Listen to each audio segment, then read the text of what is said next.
భారతీయ జనతా పార్టీకి సంబంధించి ఇవాళ బిల్లు రాష్ట్రపతి గారి దగ్గరికి వచ్చింది.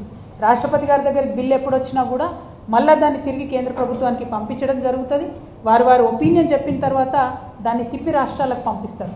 కాబట్టి గౌరవనీయులు రాష్ట్రపతి గారిని కూడా ఒక మహిళగా, ఒక ఆడబిడ్డగా అనేక మంది బీసీ మహిళలు, ఆడబిడ్డలు వారి పదవులు రావాలి, రాజకీయంగా ముందుకు రావాలి, చదువుకునే అవకాశాలు రావాలి, ఉద్యోగ అవకాశాలు రావాలని ఎదురు చూస్తూ ఉన్నారు. కాబట్టి ఇంత చరిత్రాత్మకమైనటువంటి బిల్లు పాస్ చేసేటటువంటి ఆస్కారం మీకుంది. కాబట్టి ఒక ఆడబిడ్డగా మీరు పాస్ చేయవలసిందిగా వారిని రిక్వెస్ట్ చేస్తున్నాను.